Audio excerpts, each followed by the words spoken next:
Okay, there you go. Got a bunch of guys in here. This is actually, I mean, for those of you listening, this is the first time I've actually seen this game really running in real time. So outside of watching movies off of Japanese websites, this is it. So Yeah, because we still haven't seen this at all in the U.S. I mean, yeah, since it hasn't been announced. It's really Nintendo weird. hasn't really been talking about it. Yeah. It's interesting that Nintendo actually released it in Japan themselves. Right. They published it. They Nintendo published Japan. it. Mm-hmm. And yeah, and I mean, it came out, let's see, January. Yeah, and I believe Europe now has some sort of idea of a release date, if I remember correctly, but North America, not a word. And we know Nintendo's publishing plans through the second quarter of this year, so that's through, June, I guess, right? Yep. And yeah, not a word. So it is kind of weird. I mean, obviously this is a media RPG. It's going to take a while to, localize and bring over to the States. But at the same time, like, not even a hint that it might come out here. So I actually asked Sakaguchi directly on Twitter if it was coming out here, and he just sort of gave me this thank you for your support, wait and see type of deal. Non-committal reply. Yeah, and I mean, it seems obvious that it's got to come out here. I mean, we get a lot of questions about this one and a few others like Xenoblade, and it seems inevitable that these games come out, particularly considering we're kind of in the last stretch of the Wii's life cycle. And we've also seen so few AAA Japanese RPGs this generation. I mean, whether on the Wii or otherwise. Or in general, honestly, games of great depth, I mean, like, we've obviously seen some really good ones, like obviously Zelda at the beginning of the Wii's life cycle, and the Mario games certainly have a lot of replay.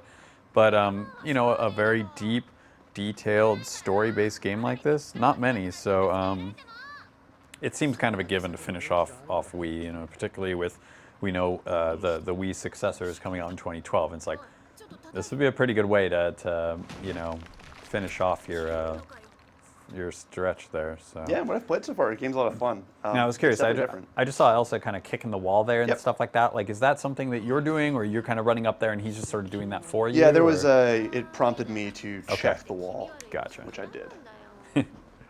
Which kind of, we were in a cave, and now it led to this temple environment. Temple of sorts. Okay, cool.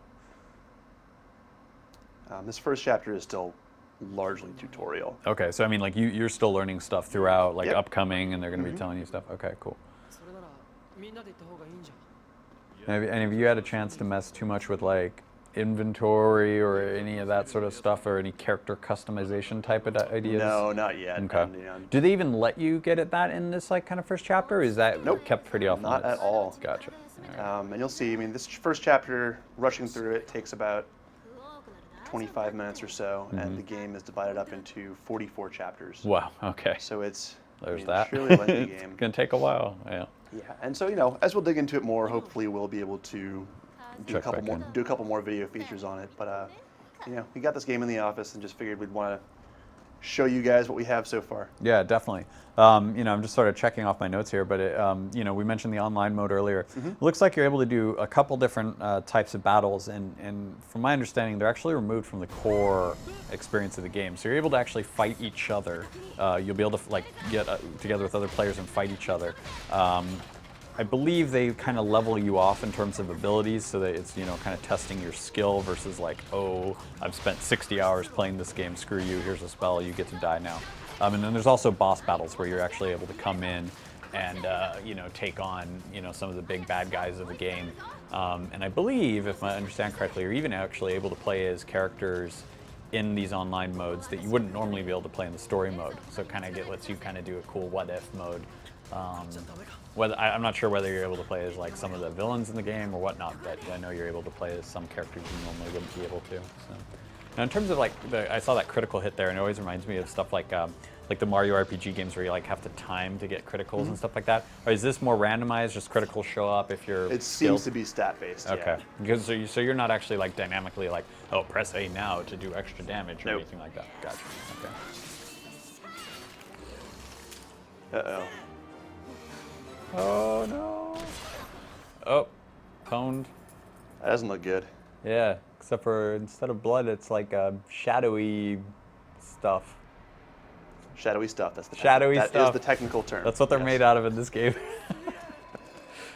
Right. So Saren appears to be dead. Great. Oh, that's a bummer. That's a definite bummer. We barely knew her. Okay, flashback time to better days. Now, in terms of, we've actually got the volume turned down, but I mean, full voice acting, that sort of stuff going on in here. Wow, that's pretty. We can't hear that. Yeah. You, the audience listening at they'll home, be able to listen. Okay. You can definitely hear that. So I'm going to sound stupid and be like, no voice acting, and they're like, I can hear it right now. Excellent. So we're just confirming what you've already been listening to for 10 minutes. So this is actually going to introduce another one of the gameplay systems in a second. Okay, cool. It's interesting too that, like, you know, you've been playing for, I don't know, 10 minutes or so, and you've already met so many people. You know, I feel like a lot of classic JRPGs, at least, you know, you know 1 or 2 characters or whatever at start, maybe 3 or whatever, and then you know, as you progress, you gain a ton more people. But it seems like here they're just like, boom, here you go. Yeah, you start off as a group of mercenaries who definitely know each other and are definitely traveling together right from the offset. It's one of the interesting things that sort of emerged as the reports and information was coming out from Japan about this game is it was sort of erroneously reported that Sakaguchi said that this was going to be his last game ever. Right. And in fact, what he was actually saying was, and it sort of bears in the title of the game, you know, last story, but he's sort of working on it as if it's his final game, and he said that that's sort of the approach he does to all of his games, is he works on them as if they were his last game. Oh, like Final Fantasy? Yeah, exactly. Well, how many of those have we seen? That guy's got a theme going, at least, so. But I mean, I think in Final Fantasy it was actually a situation where it was like, it was sort of do or die, you know, for the company, right. So. I don't think Sakaguchi's in that danger. Unexpected success. I don't think they planned 13 Final Fantasies from the get-go. Yeah. So it looks that something, he gained a power from that strange altar in the temple. And this power they're about to introduce does 2 things. Makes him glow, always good. Wow, that's the added benefit. I mean, these are really quite good graphics. All right, it's called gathering it. It does Okay. 2 things. Hit the C button, and you start gathering this energy. Okay. I don't know if you noticed earlier, I wasn't able to kill those skeletons. Right. So I am now. But while gathering, I can revive my downed teammates. Okay. And it also makes all the enemies chase me. Interesting. So it allows you to draw attention away from your allies, basically. Exactly. Okay. Exactly. And I think that's sort of since you don't have as much control over your allies, it allows you to draw them away so they don't always get in trouble. Exactly. And I mean, especially in later battles and boss battles, you know, you don't want your allies right up there where a boss will just keep wailing on them. So now I'm noticing a variety of different things going on here. I notice, you know, so it seems like purple lines connect you to your enemies, so you kind of have a sense of where they are. That's what I'm gathering. Okay. That's just showing that, you know, there's a line. There's a line between the enemies that are targeting you now and you. It also seems to allow them to do more complex environments too, because, you know, the camera's not going to track all these guys everywhere, so at least you have a sense of where they are. Now, I did see some yellow lines connected to you. Do you know what that, like, the significance of that is? Do they explain that, or is that just sort of something we'll have to pick up later, or? We've got to wait for a translation for that one. Gotcha. Okay. No worries.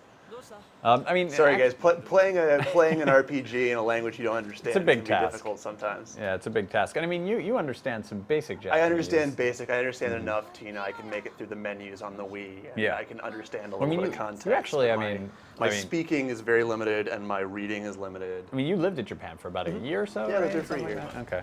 So, but I mean, I was a terrible student. I have no excuse for not knowing more Japanese. So so you would say this is not necessarily import friendly, like? No, not at all. Yeah. I mean, okay. It's pretty scary, an RPG. Right? It's all text, all language. Yeah, for sure.